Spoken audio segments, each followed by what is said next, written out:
Welcome to Soundwaves, a Transformers publication history. I'm Ian, a longtime fan of the Transformers and its various fictions. You can find my hobby content online at AnotherTimeTF on Instagram and Blue Sky. And I'm Lexi, Ian's girlfriend and a newcomer to the Transformers fandom, with no previous knowledge of the story behind the bots. On this podcast, we go through the history of the Transformers in comic book form in roughly publishing order. As we get into our third episode, diving into our next 4 issues of the Marvel US Transformers comic, we'd like to take a few seconds for a little spiel. If you've been enjoying the series, please do drop us a like or a rating on whatever platform you're listening to, and feel free to reach out on any platform with your comments on these issues or feedback. Before we get into the meat of today's topic, we would be remiss to not touch on a little something from the last UK issues we covered, which is, of course, the Design a Decepticon contest. Running in issues 9 and 10 of the original UK publication, Marvel UK had solicited original Decepticon designs from its young readers at the time. So let's take a look at the Design a Decepticon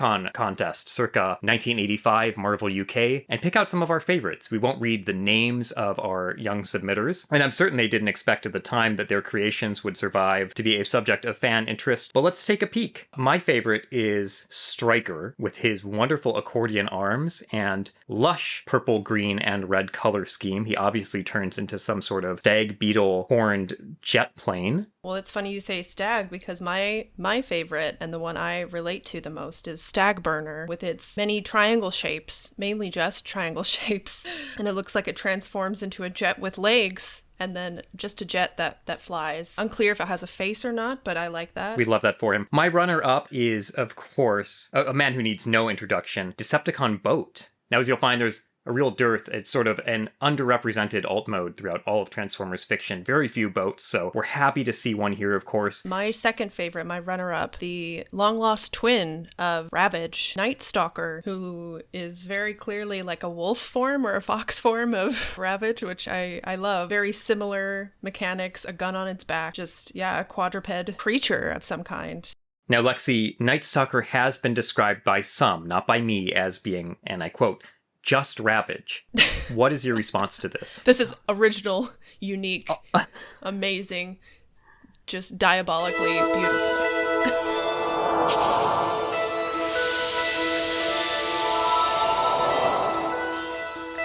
On today's episode, we head into the first 4 issues of the Marvel US series proper, following the end of its inaugural 4-issue miniseries. This is our first batch of issues written by Marvel's Bob Budiansky, responsible for all of the G1 characters' toy package biographies and characterization. He will go on to helm the US book until his departure in issue 55 for an approximately 5-year run. Today's issues span February to May 1985. These 4 issues are each written by Budiansky, with pencils from Alan Kupperberg on issues 5 and 6, and by William Johnson on 7 and 8. Colors on all issues are provided by US series mainstay Nel Yomtov. We'll dive into this next set of issues, but first, some brief summaries.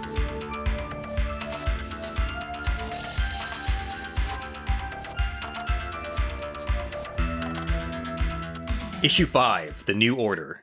The Transformers are all dead. Following the climactic battle at the Ark, a triumphant Shockwave surveys the human population through the most enlightening of lenses, its television broadcasts. Buster and Ratchet return from their trip to the hospital to find the Ark overrun by enemy troops. Buster slips inside to uncover a shocking development. The deactivated bodies of the Autobots, trussed up like slabs of robo-meat, Prime's severed head lying in storage. A head from which Shockwave plans to extract the mysterious Transformer creation matrix, a life-bestowing code said to be passed between Autobot leaders. Megatron, meanwhile, finds his leadership in question.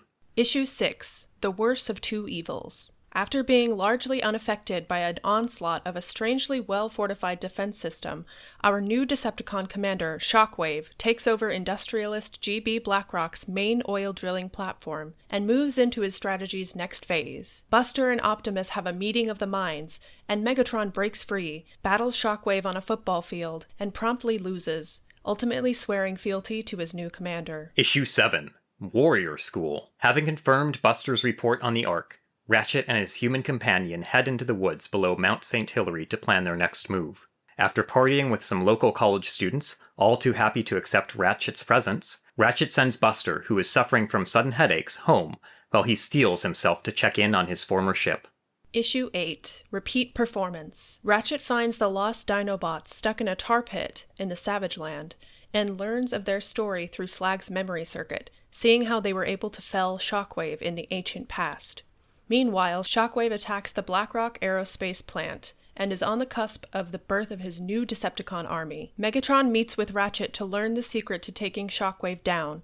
Megatron double-crosses Ratchet, but the Dinobots appear and help take down the former commander who falls to his defeat, buried in the snow as a useless firearm.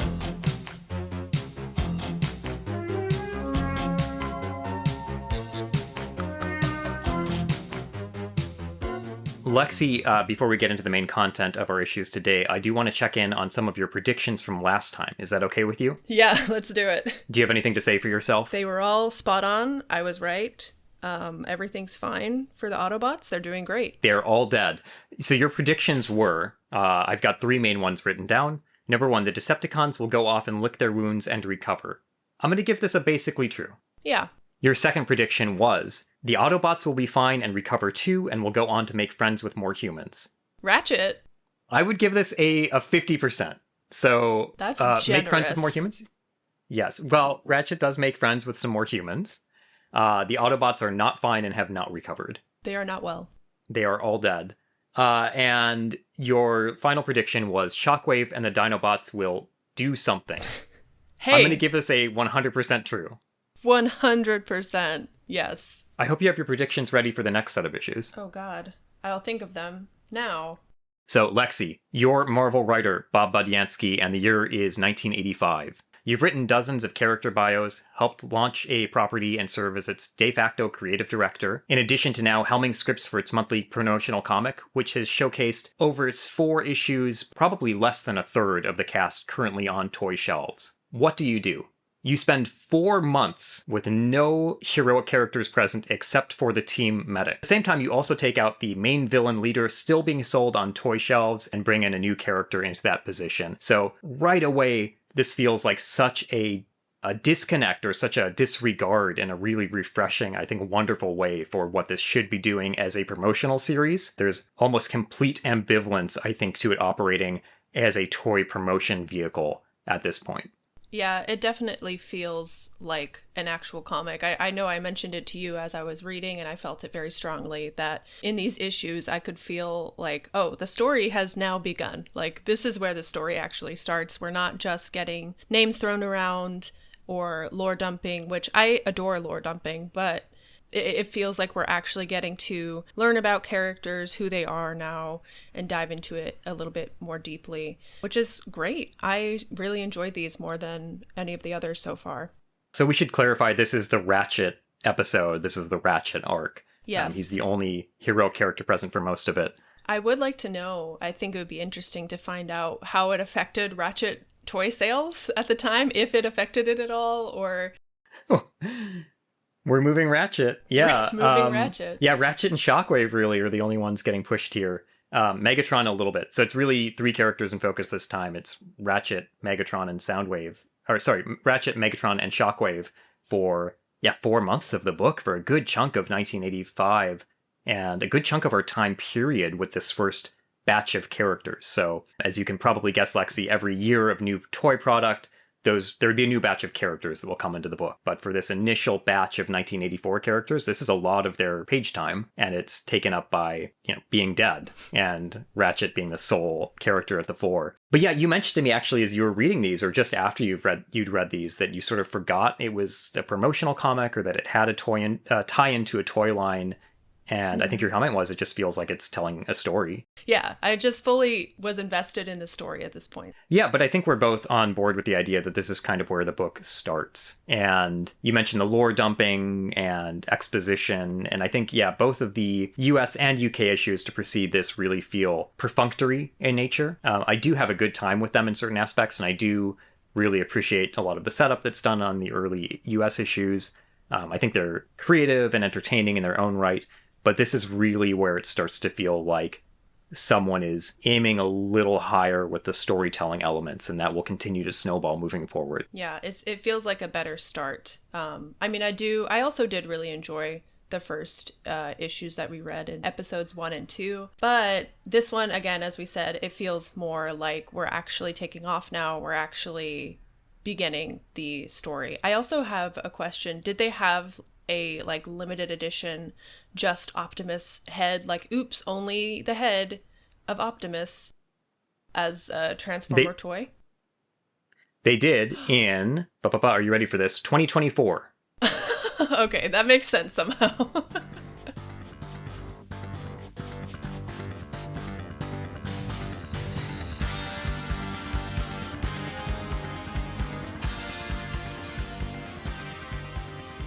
All right, well, let's dive into issue 5 proper. Let's start in the natural place to start, which is the front cover this time. The single most homaged cover in all of Transformers comics. And I'm sorry, Lexi, I actually don't have any of the homages prepared for you to view here.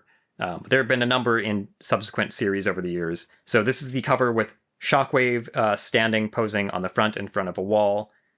We have the logo, the Transformers, then bleeding into part of the art where he's chiseled into the wall, are all dead. So it's quite stark. And from what I've read, this was actually something they had trouble getting through Hasbro. That does not surprise me. Yeah.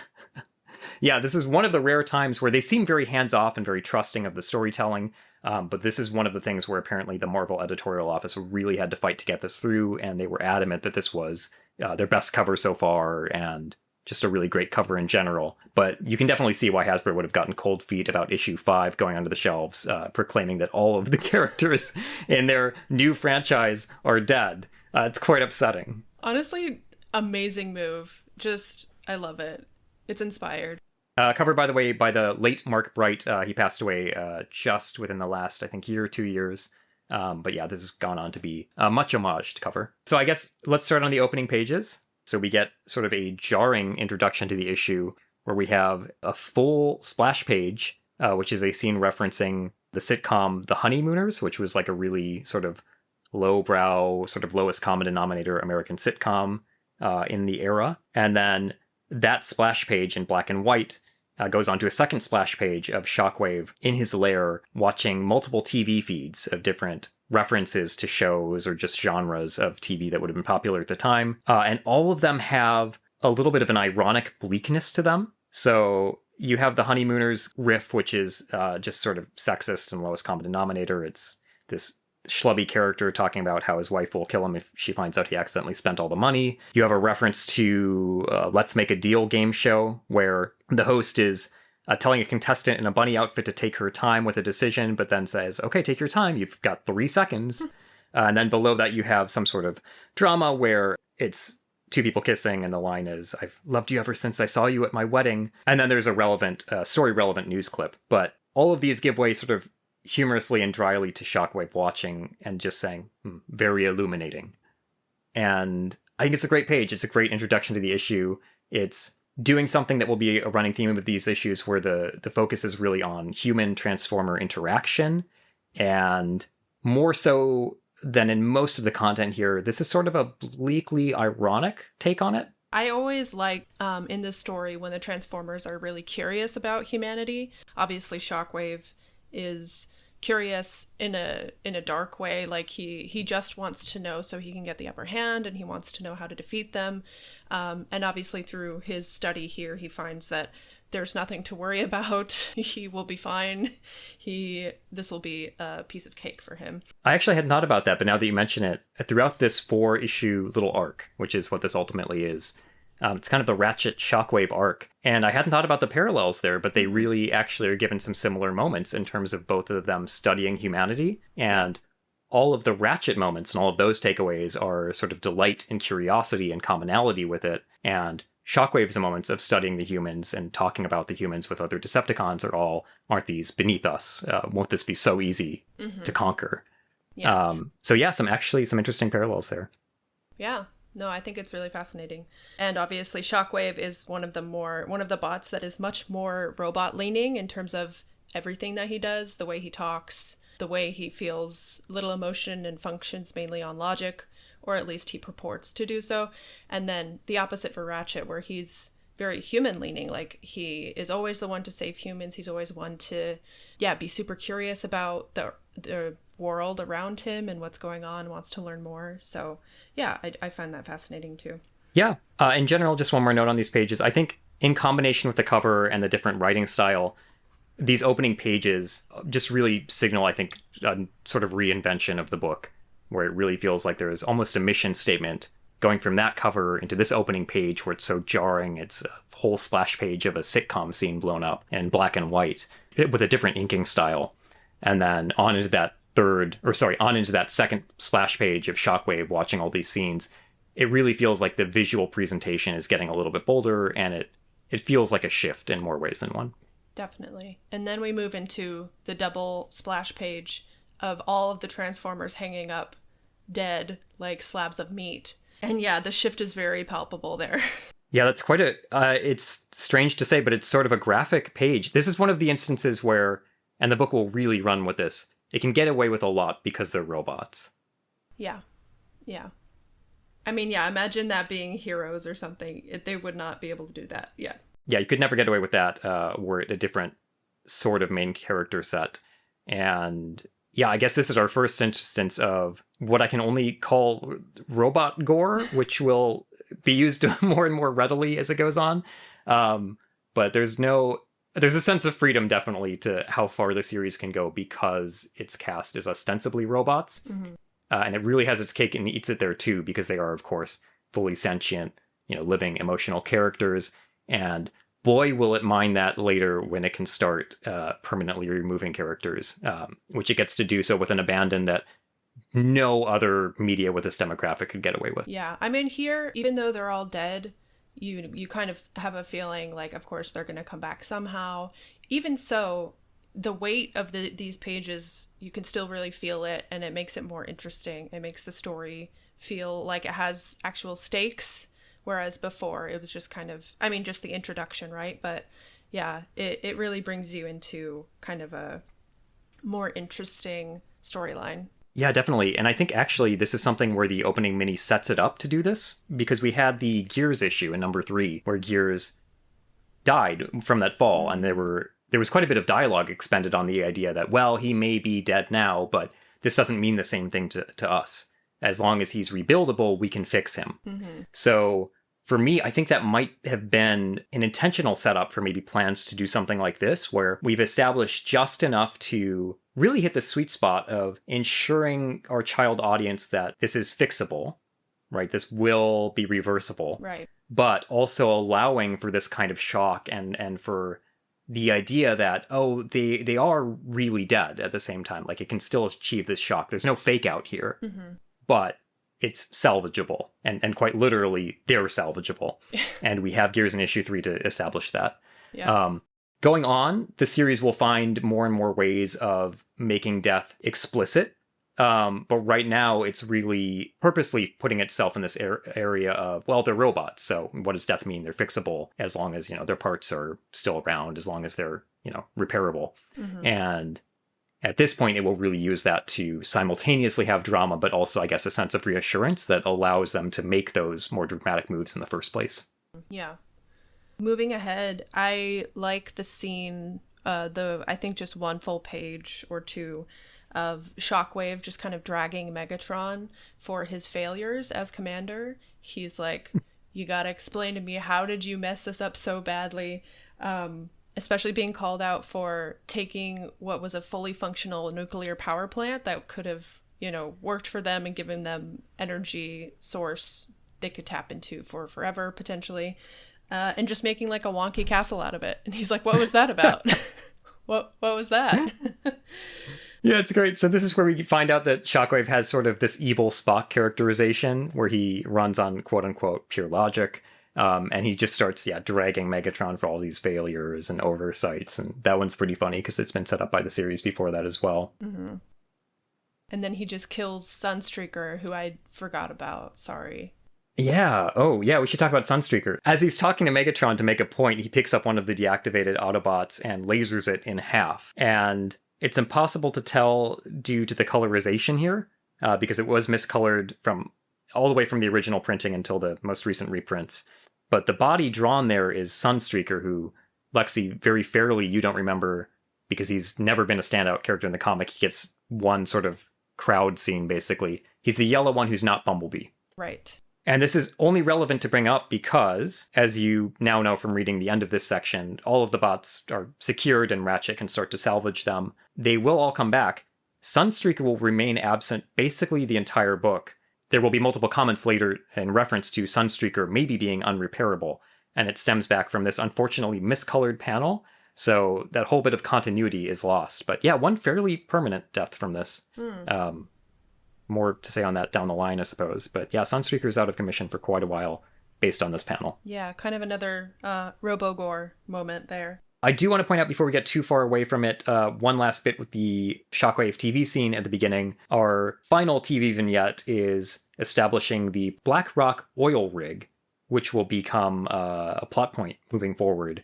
So we get introduced to industrialist, basically like Tony Stark type, multi-millionaire at the time. That would certainly be a billionaire in translation to today's setups. But he's established some sort of new super oil rig with his young early sort of college-aged designer Josie Beller. We get a little bit of an interview with them on TV, and they become a target for Shockwave, just to set up for later. Can we talk about Ratchet at the hospital? Yeah. So there's a wonderful scene, our first bit of Ratchet spotlighting in these issues, where Ratchet is just talking openly to Buster in the ambulance sort of docking area or parking area. And all of the EMTs who've been riding in him start looking for a microphone or a recorder somewhere on the van. And he just quips that he doesn't ask them how their mouths work and takes off after that. So just a cute moment. It is cute. It's a good setup. It just kind of sets the tone for... I mean, the tone has already been set for Ratchet being kind of an endearing, adorable character who likes to help people and likes to learn about humans from before when he helped out the EMTs. And now we're seeing the tail end of that adventure that he went on right now. But yeah, it's just another good setup for what we'll see from him in these issues. And then we get Buster going into the hospital to check in on his father, and this is another moment where it feels like the series is really committing to, this is very relative, but a grounded storytelling for what the premise is. Mm-hmm. Because Buster goes in and talks to his dad to see how he's feeling. He's thinking about going back off with Ratchet, and in a different execution of this story, for its target audience, you would have Buster and Sparkplug being full in on adventuring with these robots. It's great. They're our best friends. That is what happens in the cartoon. I think that's the general setup you would expect. And Sparkplug in this very sensibly says, son, don't hang around with those alien Civil War robots anymore.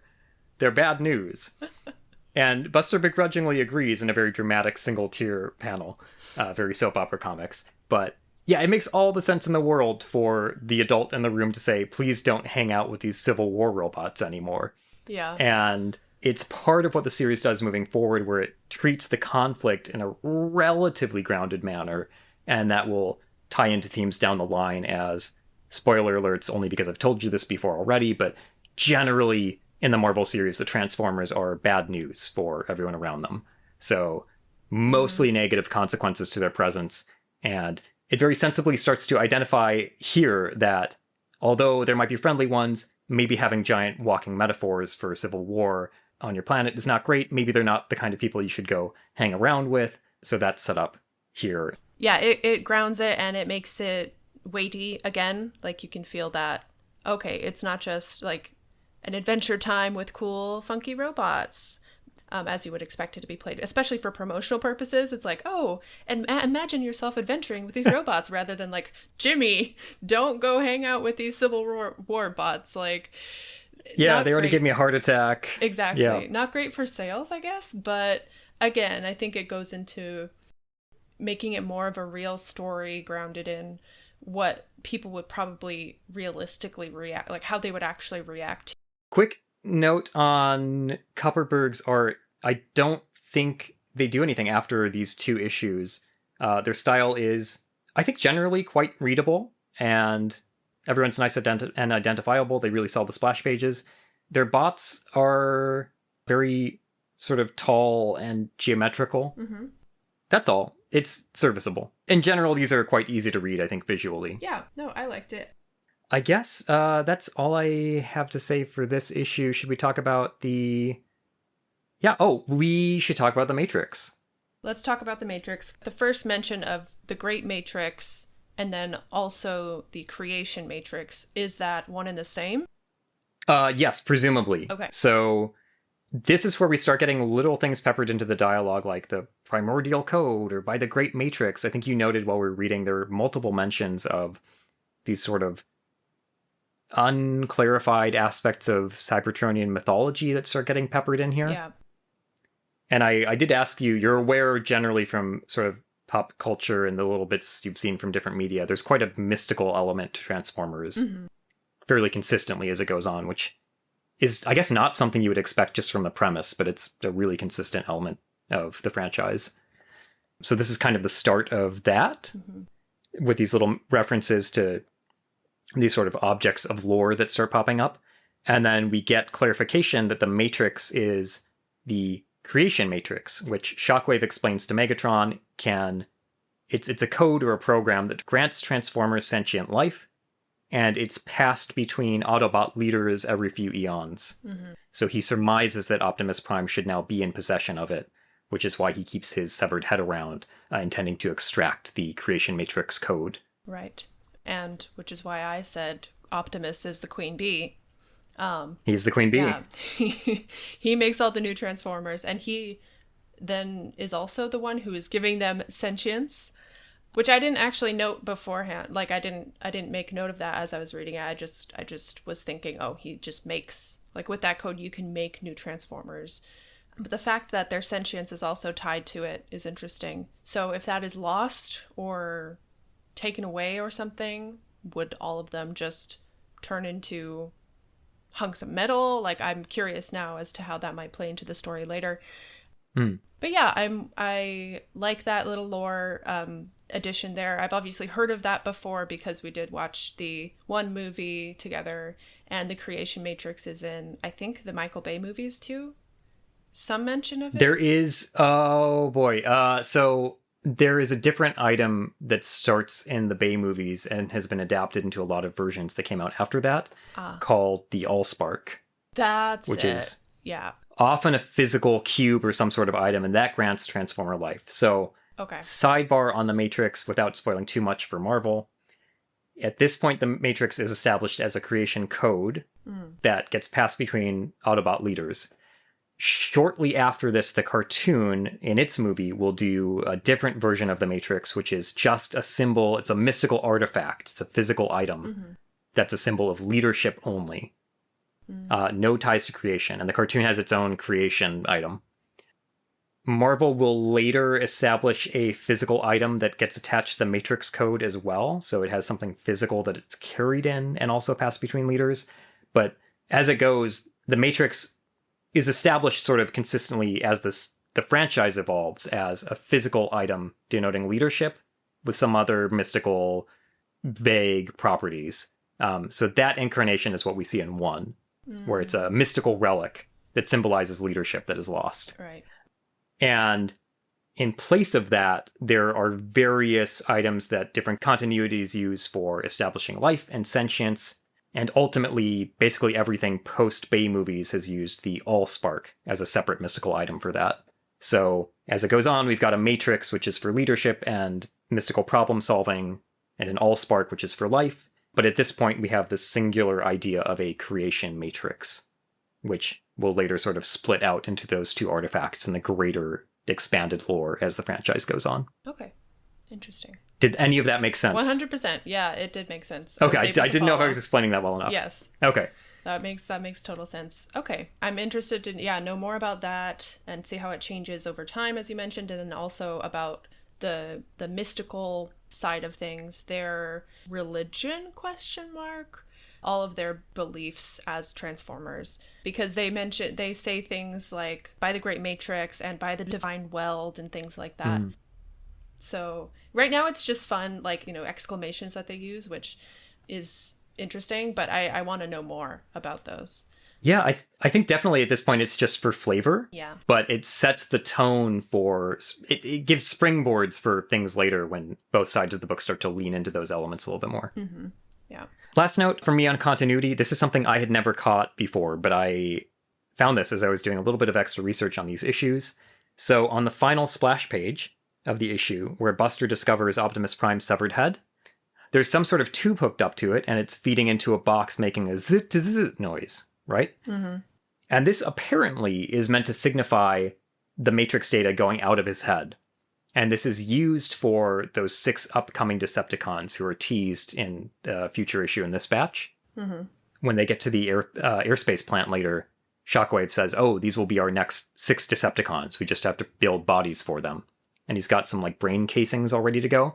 So the Matrix data has already been extracted for those. And later, because he passes, right, it's no spoilers to say this, right? He passes the Matrix to Buster here in the Mind Link. Mm-hmm. That is a spoiler. I didn't know that's what actually happened. Oh, okay. Well, all right. I think you could surmise, right? You were kind of guessing. I did say. We'll take that off your predictions. Damn, that was going to be one of my predictions. Oh, we'll give you that for predictions. I'm sorry. We'll note that for you. Yeah, later, Optimus will be incapable of imbuing another Transformer with a new life because the Matrix is gone at that point. Mm. And so for me, reading this, I always wondered why he was able to give it to those first 6, because I thought that happened at the aerospace plant. But it's implied, apparently, to happen on this page. I see. They take that data here. And the UK book actually makes the same mistake I did, where they assume that he didn't have that data taken until the aerospace plant, and they do some continuity pasting over to address that, which it turns out is unnecessary based on this page. So just a little bit of I guess, slightly unclear presentation that actually affects the UK book's writing for a little bit. Yeah, sorry for taking away your prediction. Interesting. Okay. I'm sorry. That's okay. We just didn't get the final word on that yet. They had just mind melded, and it was fairly clear to me that that's what had happened, because why else would he suddenly be like, you're the only one who can save us, also hook up your brain to mine now? No, I figured. Next issue. So first I just want to say that most of GB Blackrock's money goes into defense system, which is crazy. Like, why does he have to have surface to air harpoons or whatever, and single man helicopter, like cute little doohickeys? Like, why does he need all of that? Who is he expecting? Because the Transformers are not like widely known yet, right? So who is coming to attack him? My favorite of that is his surface to air harpoons. Yeah. Which, what was he expecting to be attacked by? Sky whales? Yeah, exactly. Very silly. I think it's just to give us... Well, I wanted to say it's to give us our only action set piece of the issue, but that's not true, because Megatron and Shockwave also fight in this one. They do. I feel like they just wanted to draw a little helicopter man, which that's fair. Yeah, it's just a little... They're cute. Yeah, just a little fun action. I do want to say I really like the cover for this issue. This is one that's always stuck with me, not just because this was one of the first issues I ever saw as a kid, although that is definitely a big reason, but it's quite dynamic. It's good. I remember noting this, too, when I was reading, that I really liked the cover. It is dynamic. It's, I don't know, I like the coloring of it, too. Yeah, the pink skies. Yeah, the pink skies and just all the shading and stuff. It's well done. Yeah, I remember you noting that when you were reading it. So yeah, we open with the attack on the Blackrock oil rig, which leads to Josie, its designer, being electrocuted, and the Decepticons taking the oil rig away. Number one, what are your feelings on GB Blackrock as a character at this point? At first, very much, I was like, okay, he's the classic billionaire, kind of sleazy guy, do anything for money. But then he quickly changed into someone who was like, oh, I only care about the people working on the plant, make sure they're safe, make sure they're good, gotta take care of Josie. So, conflicted, like, still unsure about what his true motivations are. Also his mustache, I can't trust him because it keeps going away and appearing. But yeah, that's kind of my take on him so far. Yeah, he's got the 5-minute mustache or the 5-second mustache. It's a much harder problem to deal with than 5 o'clock shadow. It seems to come and go every panel. But yeah, he is interesting. I guess more to say on him later, but he is very much cut in the cloth of the hyper-capitalist industrialist model, which I think is a character trope that has only consistently aged worse over the last 40 years. So my question with him is this sort of a Reagan-era lionizing of the industrialist type, or is he made to be a little bit questionable at the same time, and I think ultimately both. We'll get a lot more with him, but I think he's sort of an interesting presence in the book as it goes on. Mm-hmm. Let's see, we get the mind meld with Optimus and Buster in this issue. Yeah, Optimus tells Buster to hook his wires up to his forehead for a mind link, and Buster is promptly electrocuted and passes out for some number of hours. I like how he made a tearful promise to his father not to get involved and then promptly goes and gets super, super involved, like soul tether level involved. Yeah, when he gets up to the presentation of this, he awakens some hours later and his eyes are all bloodshot. He's got blood trickling out of his mouth and his ears. So it's quite an ordeal for him, and the presentation of that. It's dark. Yeah, this is my first back issue of this. So when I was a kid, I had been exposed through some of the VHS copies of different cartoon episodes and the cartoon movie, and then I was right in the demographic for Beast Wars as it was coming out. But at the same time, I was getting some of these back issues from different comic shops and just wherever you could find them, which was still pretty easy in the mid-90s. And my very first exposure to the comics was the Generation 2 issues, which is a little sequel series to this that lasted 1 year. And those are bleak, bleak, bleak. Those are so dark in tone, but really intriguing at the same time. But my first issue I got from the original run was this one, where I had no idea what was going on. I didn't know who Buster was because there's a different child character in the cartoon. I didn't know why Shockwave was leading the Decepticons, why everyone was dead, why Optimus Prime was a severed head. And then why he had this boy electrocute himself and leave him bleeding on the floor. So all of this was very confusing and very shocking. Oh, and you get, Josie being electrocuted at the oil rig. So it really felt like, I was in maybe the intended demographic age-wise at this time. And I didn't know what the surrounding story was, but I knew there was one. And it felt like I was missing something really, almost like sort of past my age level. And I was just really intrigued by that and wanted to know more. So a confusing first issue, but I think one that really got my imagination going. I think that's part of the reason why I like that. It's a bit darker and a bit skewed more for adults, maybe you could say, because even though, the stories that are quote unquote for kids tend to be tamer and calmer because we think, oh, kids only will understand this level of story, or they don't want to be seeing all these darker things. Kids, we don't give them enough credit. Like, they understand more and they want to understand more. And so obviously there are certain things you shouldn't necessarily be exposing kids to, but stories like this, where you can give them something more intriguing to tune their imagination to, I think are really important to have available for kids too. Yeah, definitely. And I will say that level of severity is not out of line for other Marvel comics at the time, which were skewing all ages, but it's not below them either.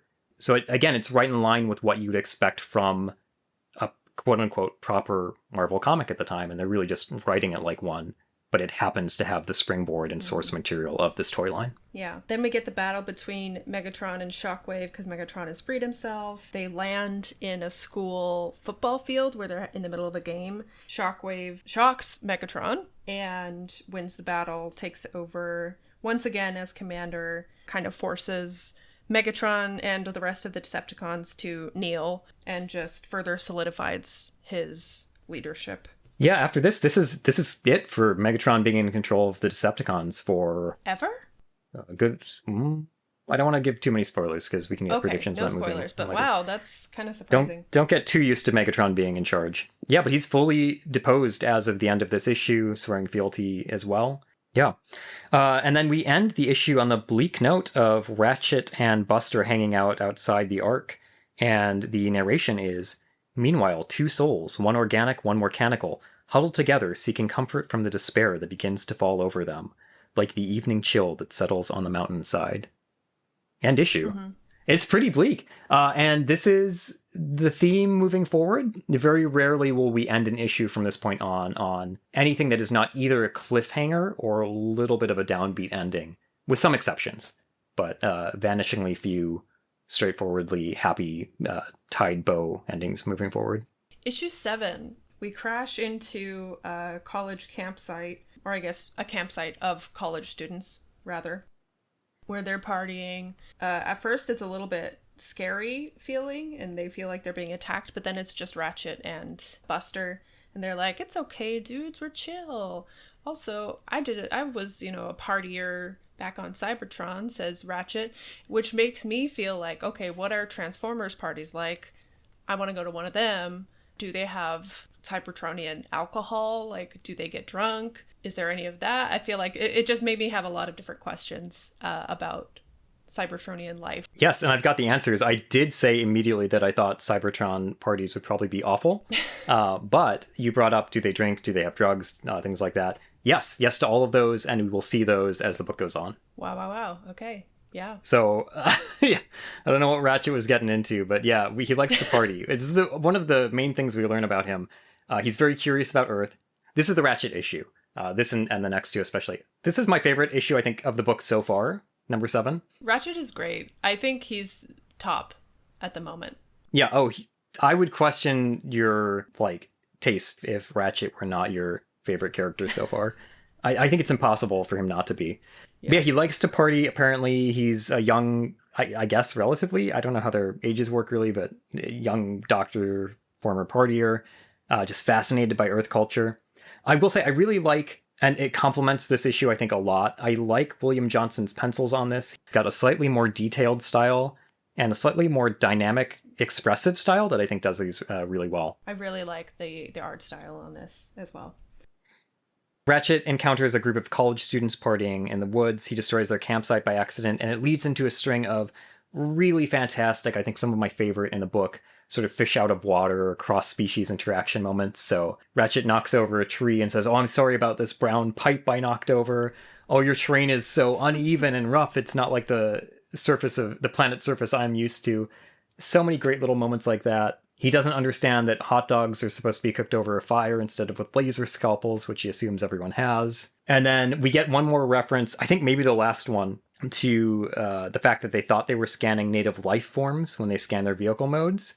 Because as he's explaining his origin, he says, "Oh, I'm an Autobot. When my comrades and I awoke after lying dormant for 4 million years on your planet, our spacecraft, the Ark, thought it would be to our advantage if it gave us the ability to transform into your planet's native life forms. In my case, an ambulance."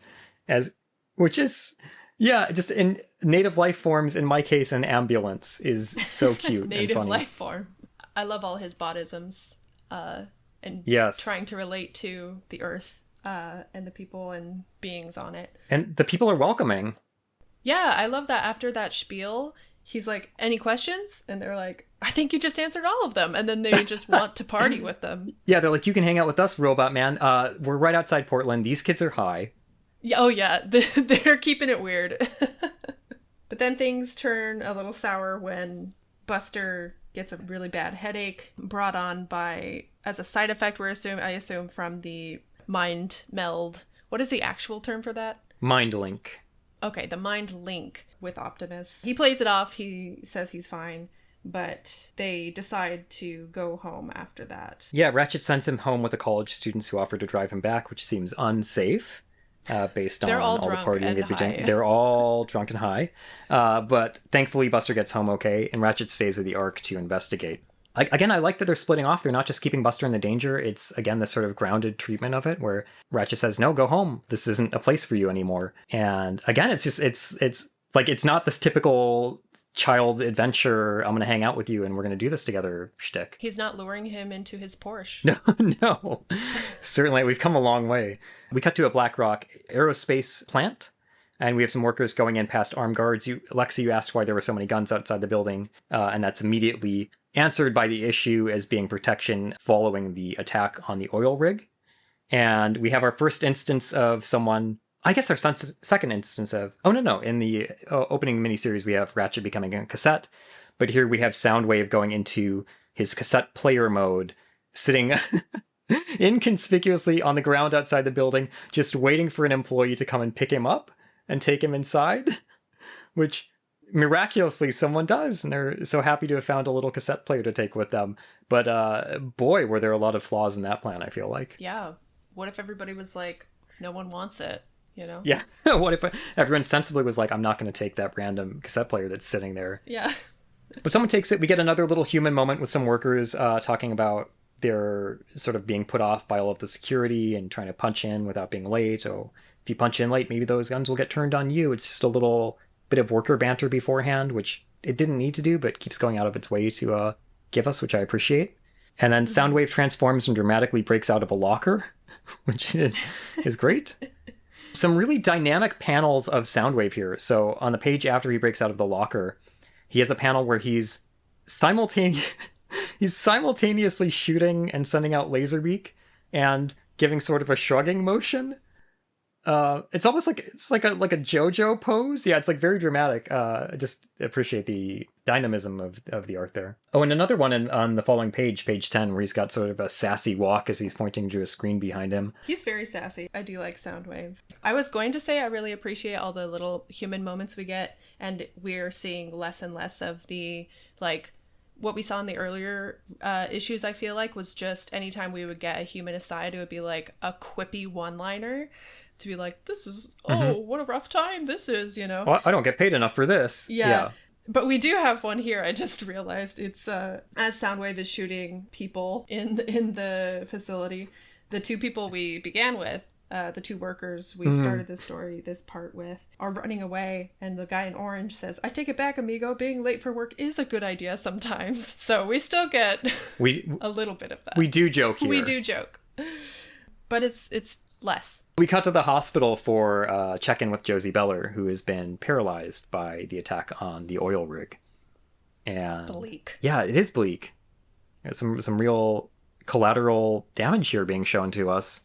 And Blackrock comes in, he puts on a good show of confidence with the doctors, and then as soon as they're out of the room, we get this really just straightforwardly dramatic moment of him being distraught that she may never walk again, or may never fully recover, and then we see her starting to work on some sort of instrument with her one functional arm. Yeah, this is why I'm still conflicted and confused about G.B. Blackrock as a character. But we do see him being, like, seemingly genuinely concerned for Josie and for his employees in general, which is, I think, an interesting character point. Yeah, he has both moments of saying he's upset about being humiliated by the robots, so he has some of these typical capitalist sort of stock character moments. Yeah. But then those are paired with these moments of genuine concern for Josie and, genuine concern for his workers in the plant later. So he's coming into being as at least sort of a character that resists that easy stock reading.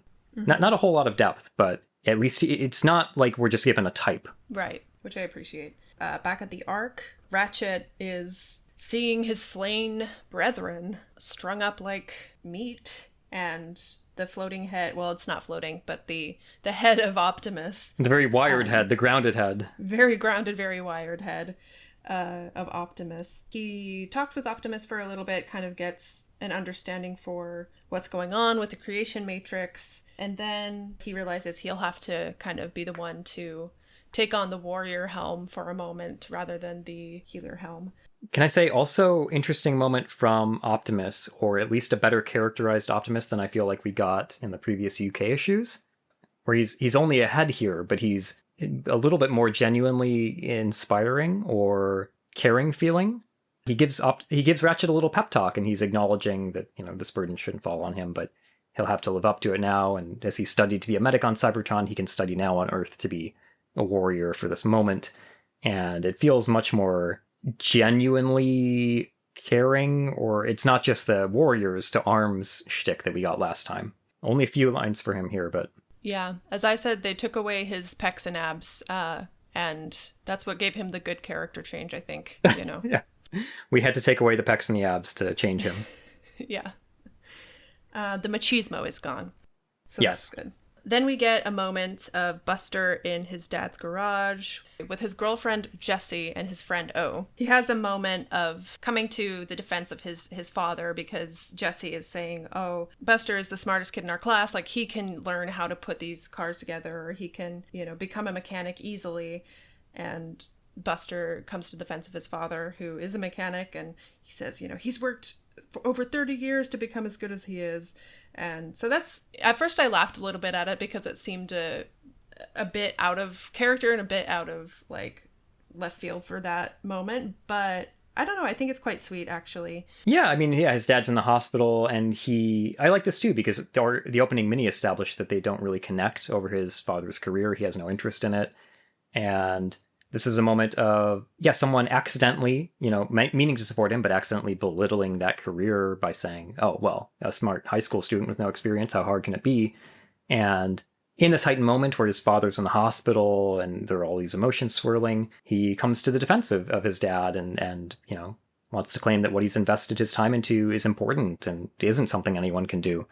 And I think it's a nice little character beat. I know we're talking about like almost every page and every scene in these issues, but I genuinely have something to say about almost all of them this time, and I don't think that'll always be the case moving forward. Transition into the arc where we get Ratchet meeting up with Megatron, who has been left to guard the base. Megatron immediately attacks, of course, Ratchet. Ratchet fights back valiantly, but knows that he'll be overpowered, so he uses his wits to kind of get the better of Megatron here, and saying that he knows a way to defeat Shockwave and give Megatron his rightful place back on the throne. He doesn't say exactly like that, because that's not necessarily what Ratchet wants either.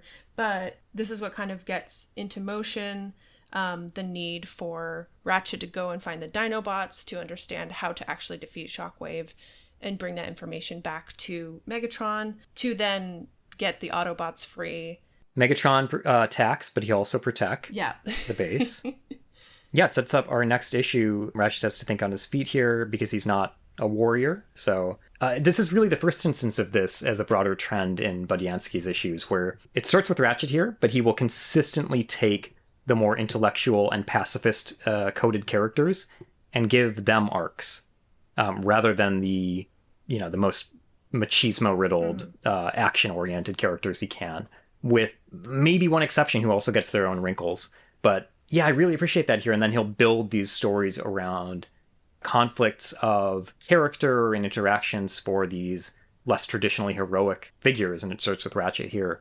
And yeah, you see that coming into play. Megatron confronts him, and we don't get a big action scene. We get Ratchet trying to hold him off for a little bit and having to think about how to solve the scenario in a different way. Which leads us into the Rite of Oneness. Basically, this old traditional ritual that Cybertronians do. I'm not sure if it's just the Warriors or if it's all Transformers or what, but when they make a pact or some kind of agreement, they each of them puts in a little bit of their most precious bodily substance, their fuel, into a little container, and they join as one. What a wording. And now with that sacrifice, their bond is sealed. So it's the wording, especially around it, it's like a blood pact, but it's much more intimate feeling. I did say, even just straight out the gate when they said Rite of Oneness, I was like, so this is how they bang. Well, you asked me that as a joke, and I said no, basically. But according to IDW, the 2000 series, yes, this is. Wow. Okay.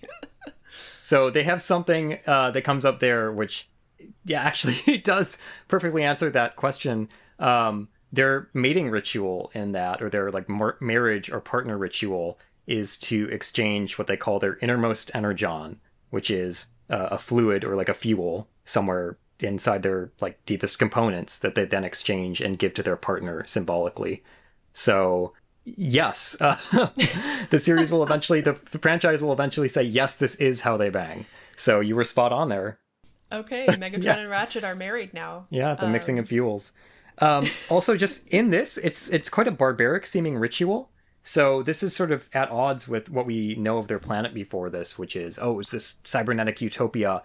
And then to have this established blood pact ritual where it says anyone who breaks it, their life is forfeit, that's quite barbaric. It seems quite at odds. So I think it's just a little bit of flavor for this issue that maybe isn't thought about how, in terms of how it aligns with the overall background and lore.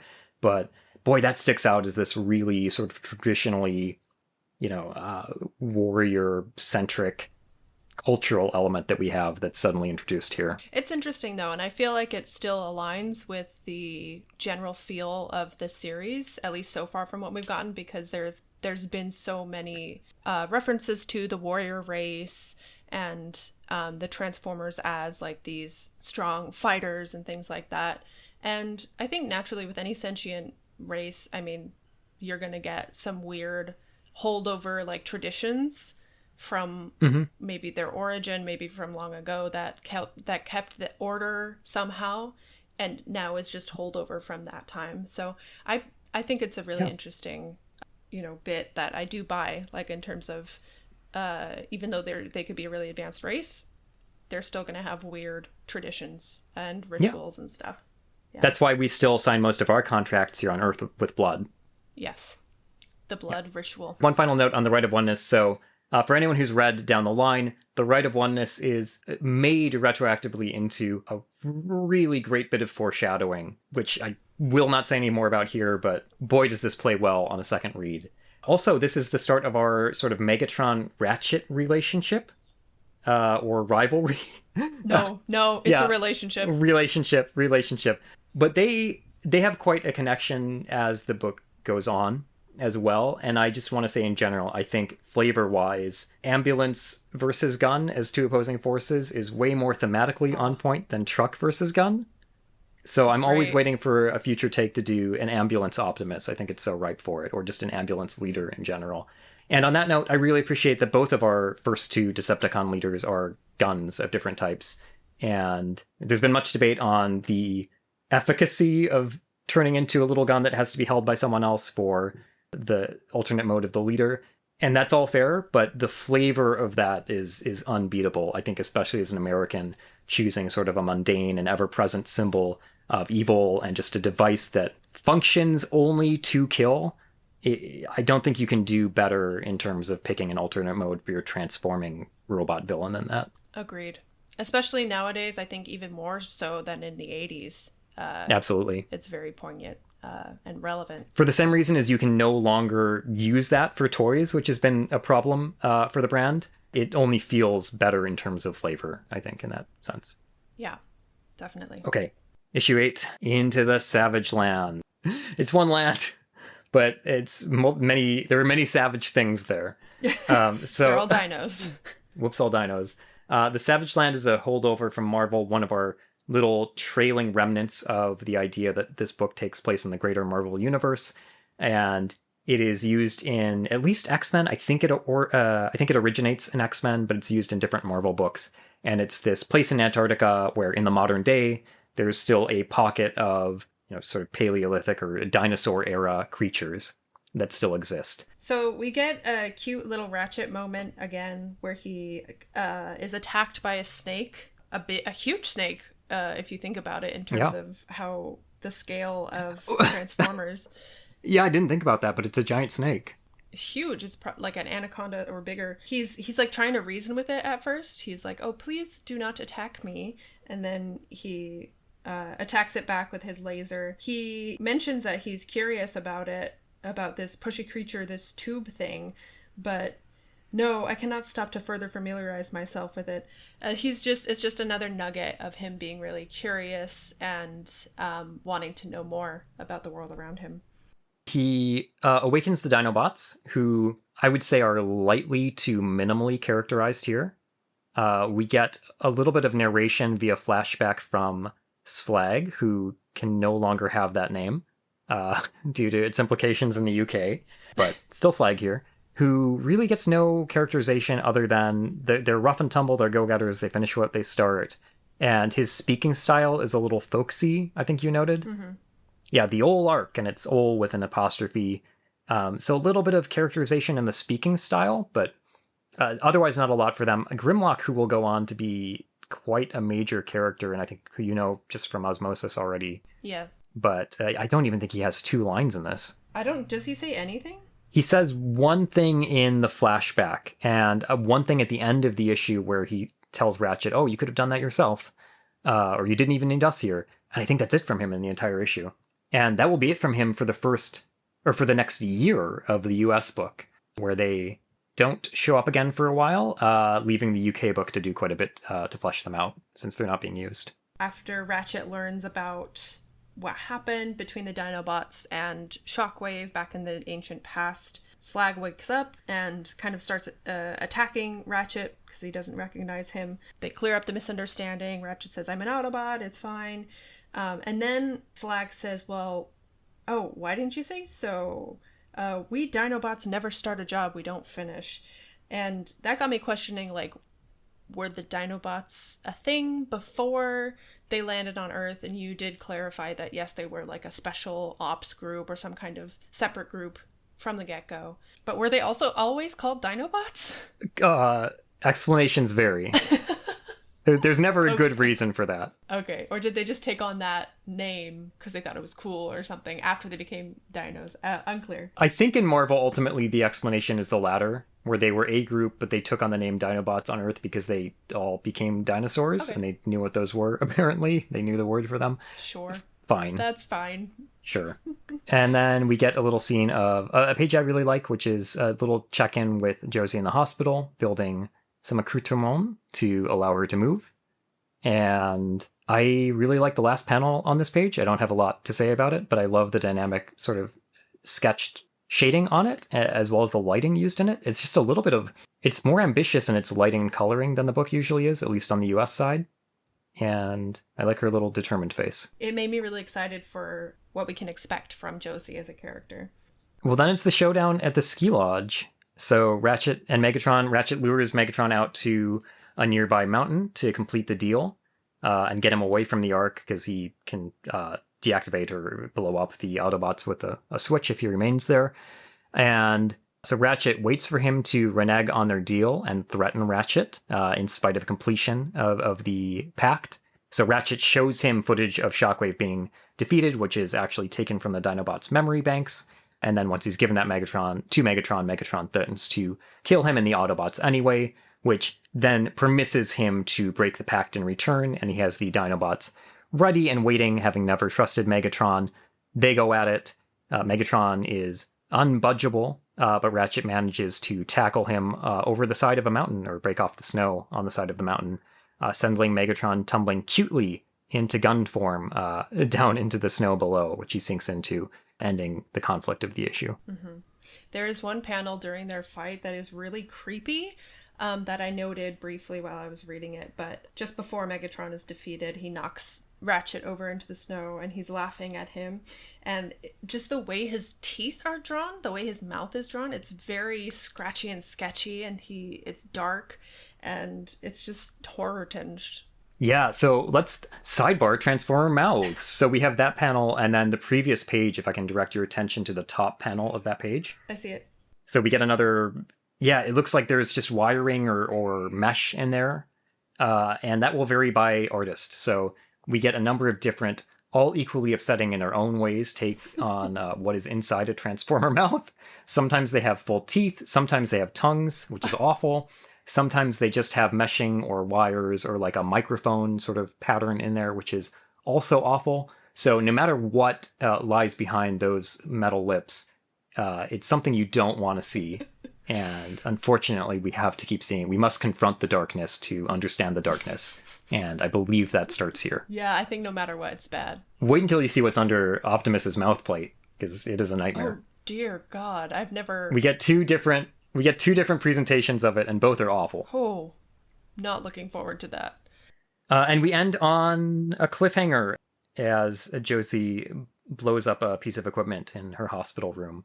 And Ratchet goes off to... we get a happy ending where Ratchet goes off to free the Autobots at the Ark, but then the final notes are a tee-up for Josie becoming, as the text lets us know in the preview, Circuit Breaker. Yep, and I was very excited for Circuit Breaker until I turned the page to the cover for the next issue, and I saw her outfit, very scantily clad, as most female protagonists and villains are. Superheroes and villains are given these tiny little bikini style, outfits and costumes, which is just par for the course, but you don't love to see it. Yeah, so I had a whole aside on this ready to go too, and I will go into it now to everyone's great delight.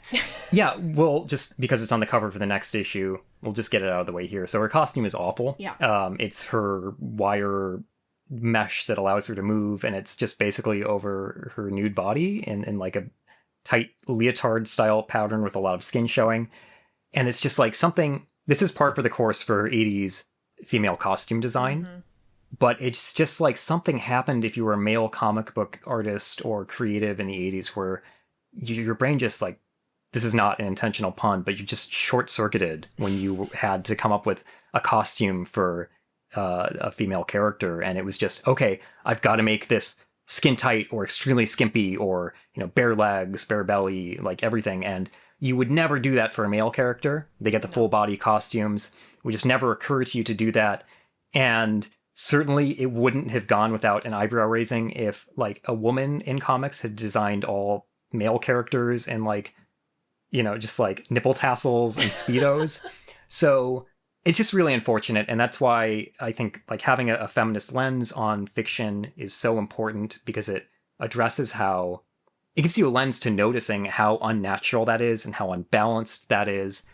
And it's all a product of the socialization and politics going into it, and just creatives having these blind spots and reinforcing each other over and over again and locking out different voices and different perspectives. Mm-hmm. And it normalizes some really unhealthy things. And I think this is so innocent, right? This is such like an innocent minor application of that. Like, a character in a kid's book has this skimpy costume. Right. But it didn't have to be that way. She could so easily have had, like you said, just like a jumpsuit on with a circuit pattern over it.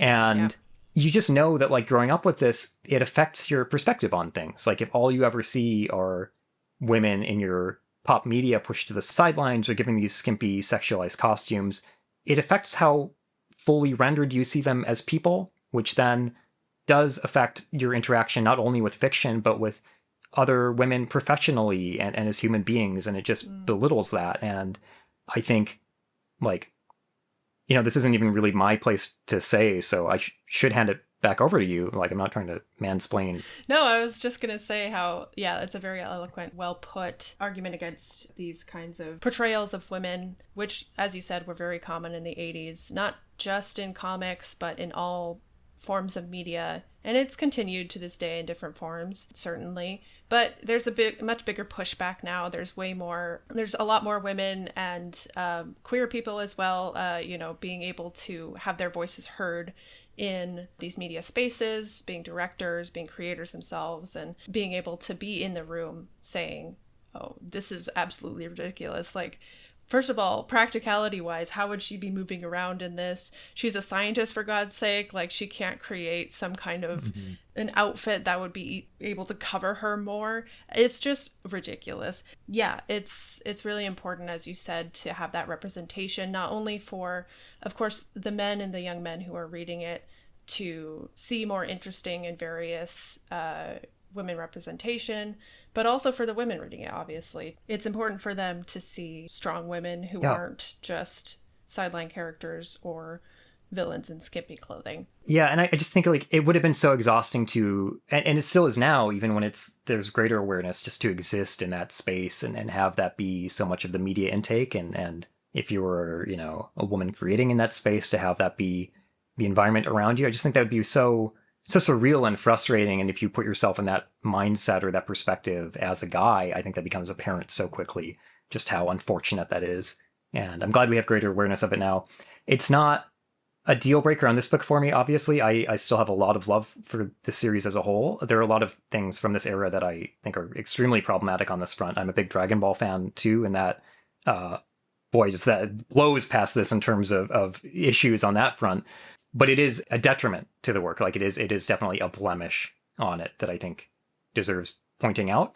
And I am glad that a lot of fans of this book who grew up with this went on to be writers for the franchise as well. So especially back half of IDW is extremely redemptive in terms of feminist lenses and LGBT forefronting, and all of that comes from writers who were big fans of this very series growing up. So it, at least in its imagination spurring, plants the seeds of its own redemption on that front some decades down the line creatively, but it is definitely a blemish at this point. That's great, and I'm definitely excited for those later stories as well, and the representation that will be coming too. And yeah, to be fair, as you said, this is a kind of minor version of this misrepresentation of what women would actually do.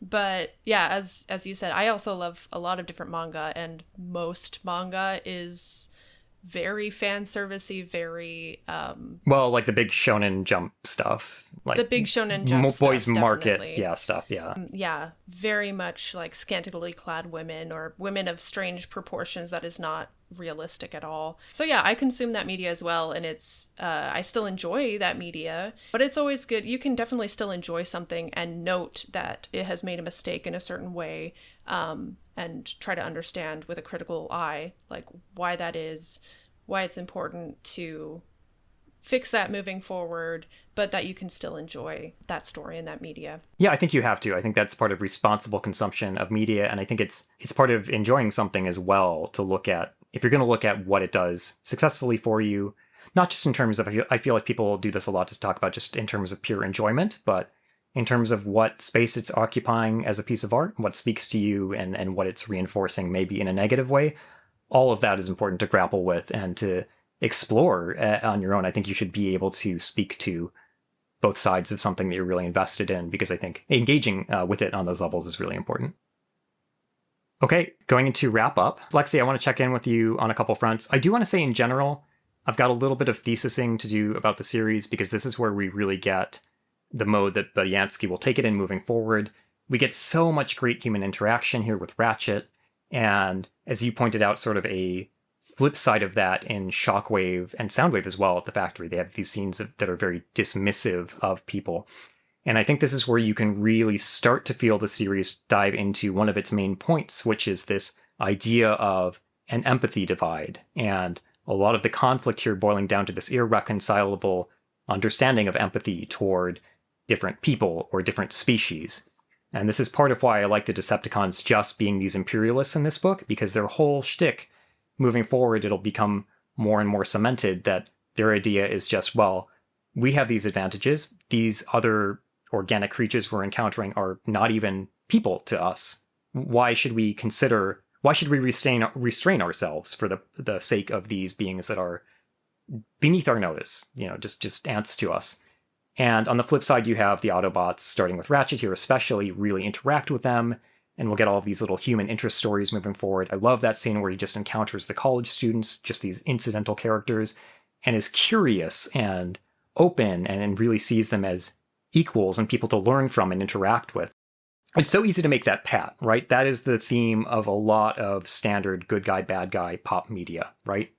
Where you've got the unsympathetic, uncaring, fascist, imperialist bad guys, and you have the heroes who are supposed to be more caring. But rarely for me, I think, especially in all ages media like this, rarely is that expressed as well as it is and is going to be here. So it matters a lot to me that we're taking time to see that contrast and take these downtime moments where Ratchet is interacting with people and getting to know them.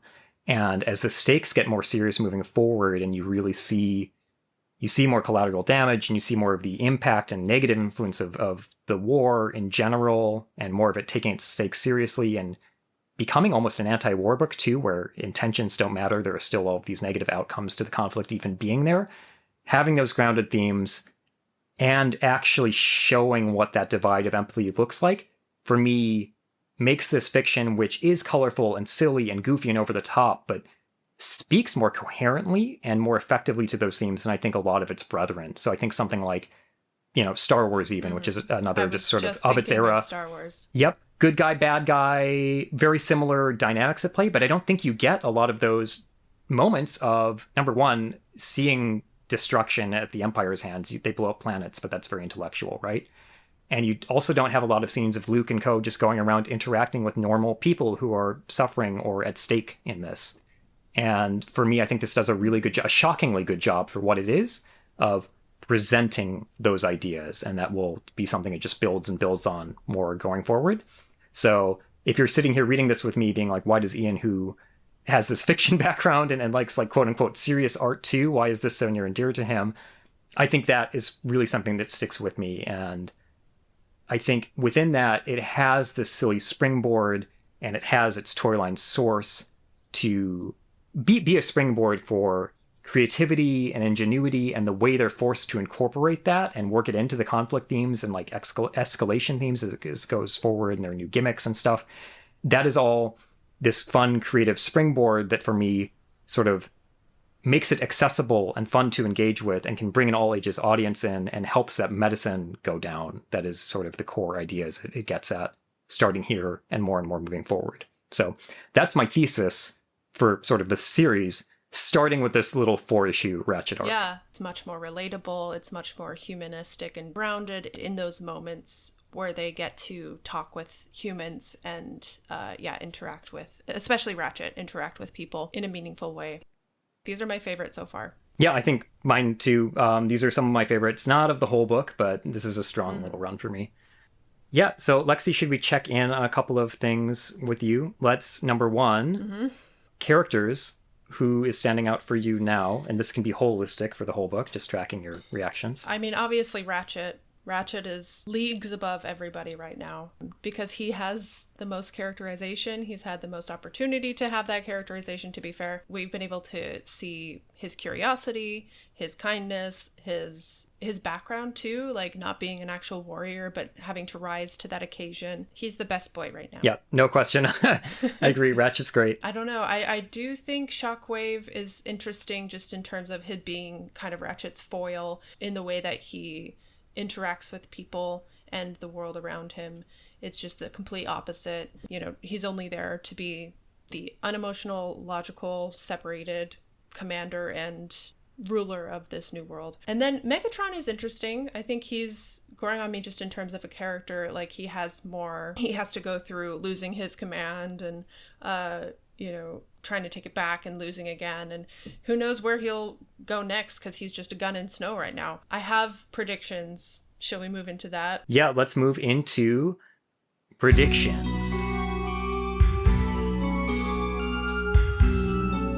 Lexi, what are your predictions moving forward? And just for your context, we will be moving into some more intermediary UK stories next, but in general, moving forward, where do you think things are going to go in terms of the main plots here? Main plot, I think we're obviously going to get some major action with Circuit Breaker, Josie. She's going to potentially kill some bots, maybe on both sides, although there's not a lot of Autobots in action right now, so maybe just some Decepticons she'll take down. Hopefully she won't take down Ratchet. That would be a bummer. I mean, this is not really a prediction so much as I saw it on the cover, but she and Starscream are going to battle it out. I don't know when this will happen, but I have a prediction that, I mean, obviously you said, what is it called? The Creation Matrix. Creation Matrix is now in Buster's head. We're going to give you a preemptive point for that. Thank you. I don't know exactly how that's going to play out in the next issues, if that's going to come to a head or be revealed in any big way, but that's definitely going to happen sometime down the line. I don't know if in the next issues any of the other Autobots will come back. I hope at least some of them do, so we can get some more of that going on. I do think that the 6 Decepticons will be brought to life. Okay. Do you have any idea who they might be from any cultural osmosis? Oh, God. No. I really only know... That's fair. I think that the odds were low. I really only knew Megatron, Shockwave, Soundwave, Starscream to begin with, like before we jumped into all of this. So... They're already here, so I don't really know anybody else. Okay, well, when we pick back up, our next episode will cover some more of the intermediary UK stories, so a little bit of extra character spotlighting there, similar to before. And then following that, we'll jump back over to the US book for 9 through 12, which will finish off this larger plotline that we're in. All right, so we'll catch you next time. Lexi, do you want to play us out? Let's roll out.